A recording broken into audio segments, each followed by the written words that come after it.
et légendes du Cotentin.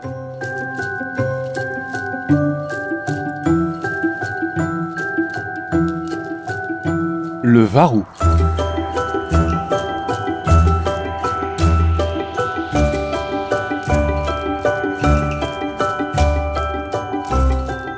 Une terre chargée d'histoire, où les falaises de la Hague sont battues par les vents venus du large. Des vallons profonds qui descendent vers la mer, des chemins creux bordés de ronces, de ruisseaux, qui serpentent entre les arbres avant de rejoindre les eaux grises de la Manche.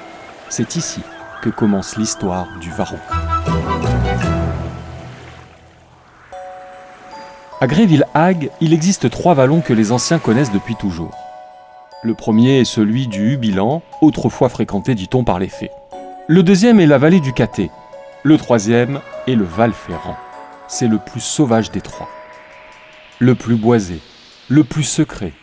Et c'est là que naquit l'une des plus terrifiantes légendes du Cotentin, celle du Varou. Au XVIIIe siècle, le Val-Ferrand est un lieu isolé. À mi-pente, une maison se cache derrière de grands arbres. Plus bas, au fond du vallon, un moulin tourne grâce à la force d'un ruisseau descendant vers la mer.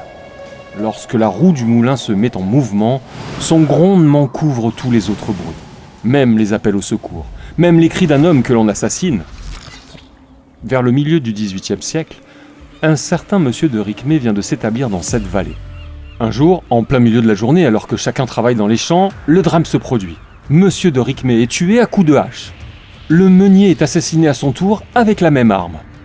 Les meurtriers disparaissent, personne ne parle, personne ne dénonce, personne ne semble avoir rien vu. Pourtant, dans les campagnes du Cotentin, les secrets ont parfois du mal à rester enterrés. Face à l'absence de témoins, les autorités religieuses décident d'utiliser un moyen redouté de tous, le monitoire. Pendant 3 dimanches consécutifs, dans les églises du pays, le prêtre lit une proclamation solennelle. Au nom de Dieu, il somme les coupables, les témoins et tous ceux qui connaissent la vérité de parler.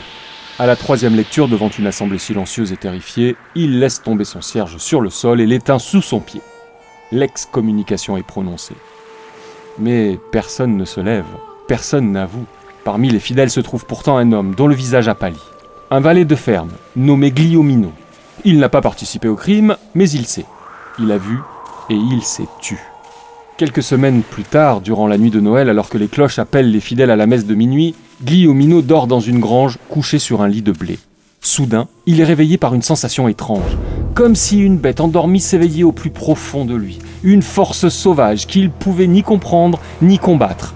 Il ouvre la porte et malgré lui, il se met à courir, à travers les mares, à travers les ronces, à travers les chemins creux et les fondrières. Il court sans pouvoir s'arrêter, sans pouvoir choisir sa direction, comme poussé par une force invisible.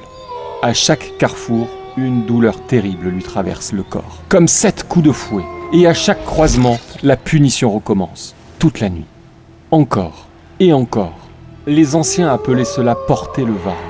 Dans le pays, ce nom désignait pas seulement une peine. On disait que les condamnés portaient le varou, une terrible malédiction qui, chaque nuit, les condamnait à prendre la forme d'un loup-garou jusqu'au lever du jour.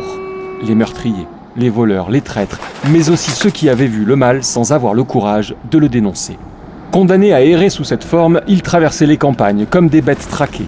On racontait même que le diable lui-même pouvait les chevaucher, les forçant à franchir les fossés, les haies et broussailles, sans jamais leur accorder de repos. Au matin, les malheureux reprenaient leur apparence humaine, mais leurs vêtements étaient déchirés, leurs mains couvertes de sang, leur corps portait les marques des ronces et des pierres, et leur visage demeurait marqué par la peur. Alors, chacun savait qu'il avait porté le varou. Un jour, un homme demanda à Guillauminot, mais pourquoi il subissait une telle peine ? Le valet finit par répondre. Oui, il connaissait le secret du Val-Ferrand. Oui, il avait vu ce qui s'était passé. Mais jamais il n'oserait dénoncer les responsables. Alors la malédiction continua, nuit après nuit, jusqu'à la Chandeleur. Et lorsque sa peine fut enfin terminée, Guillauminot emporta son secret avec lui. Les assassins de Monsieur de Ricmay ne furent jamais identifiés, le crime demeura sans coupable. Et le dernier monitoire du pays resta sans effet. Mais la légende, elle, traversa les siècles.